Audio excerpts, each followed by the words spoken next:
Kemarin saya ketemu dengan Gus Miftah di Jogja. Alhamdulillah bisa sarapan bareng sama Gus Miftah. Masya Allah, beliau ini luar biasa.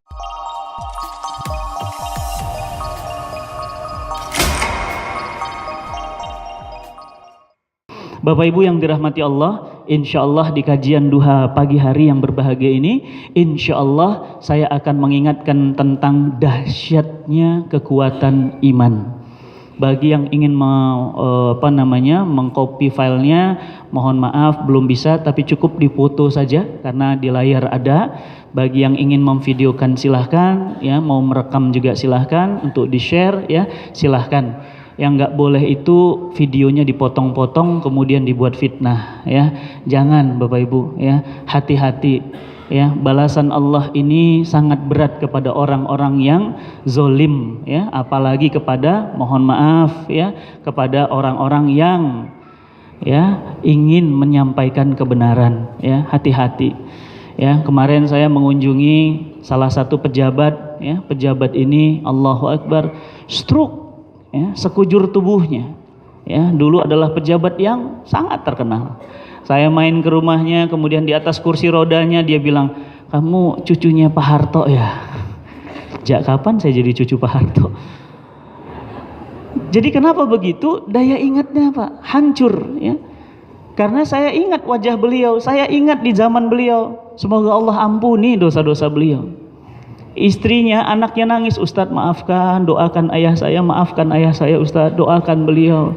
Beliau ini sekarang kena penyakit yang cukup berat di akhir hidupnya. Dan ya Allah jadi begitu Ustadz." Saya bilang sama ayahnya, sama ibunya, sama anaknya perempuan, saya bilang, "Gak apa-apa Mbak, saya maklum. Bapak, saya Fatih Karim, bukan cucu Pak Harto." "Oh enggak, saya masih ingat kok, ini pasukan Garuda." Lebih pasukan Garuda sekarang, ya. Kemarin cucunya Pak Harto, sekarang jadi pasukan Garuda. "Salam sama Pak Harto."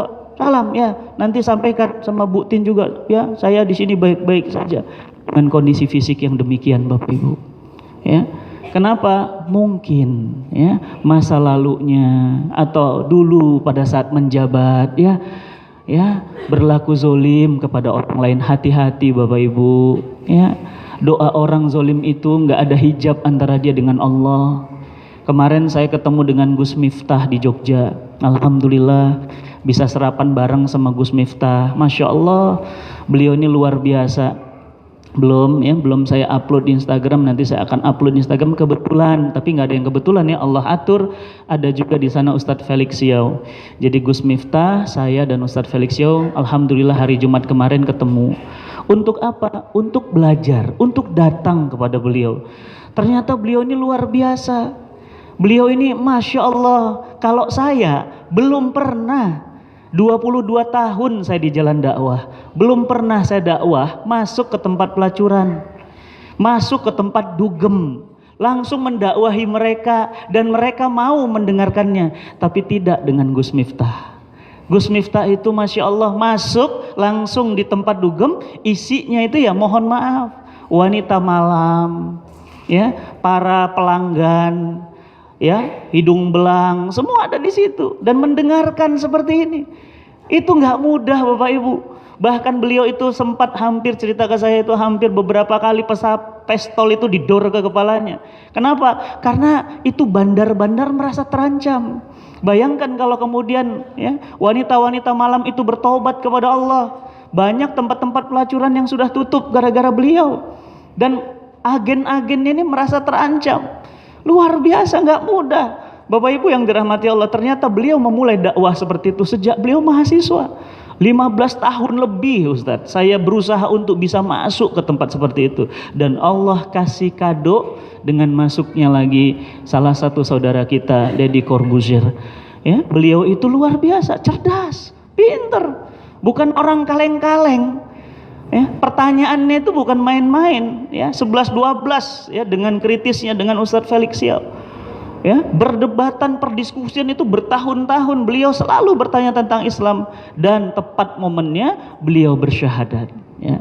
Dan bukan hanya itu, beliau ini Masya Allah sehari sekarang didatangi lebih dari 10-20 orang ingin bersyahadat. Ya, di pesantren beliau kemarin saya lihat ya, datang ke pesantrennya, sehari itu orang sudah ngantri. Ngantri untuk apa? Untuk syahadat. Ya, untuk syahadat.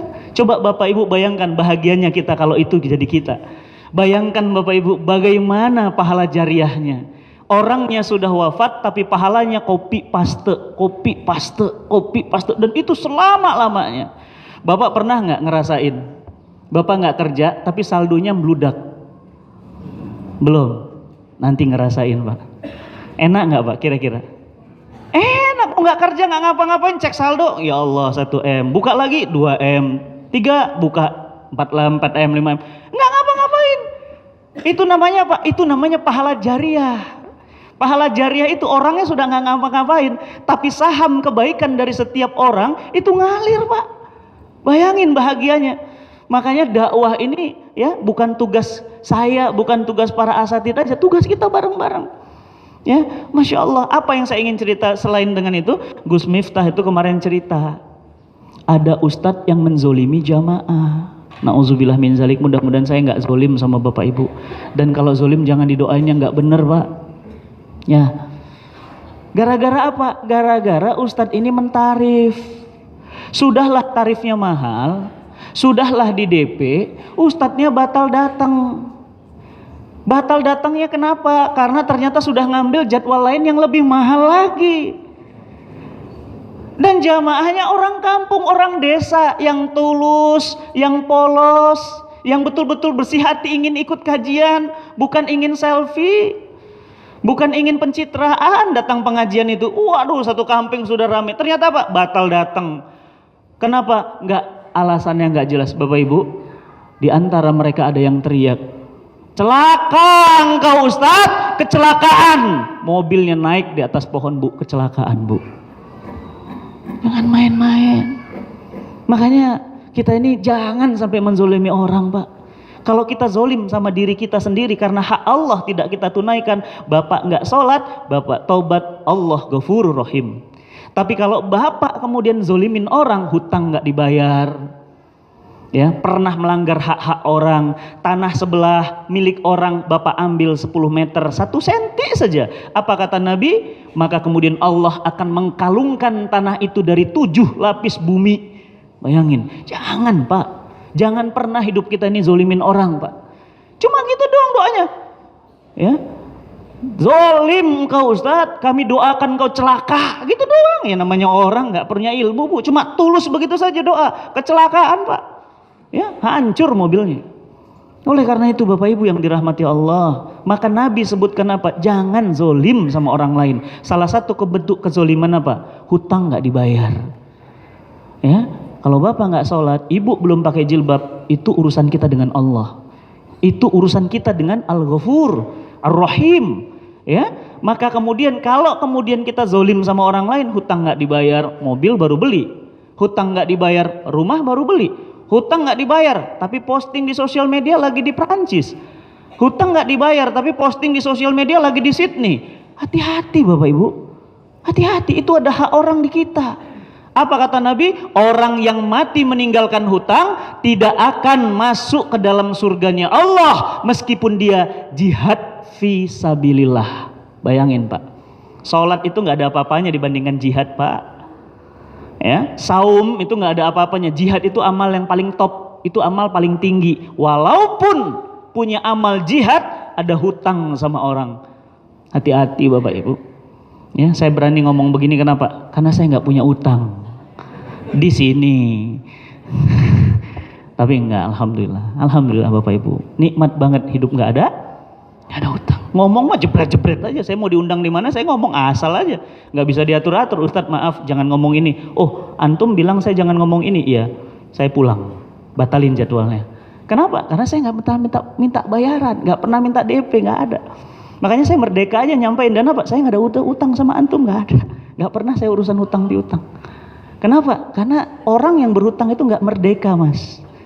Ya, mau ngomong salah, nggak ngomong salah, mau ini salah, ya. Oleh karena itu Bapak Ibu jangan sampai kita zolim pada orang, ya. Insya Allah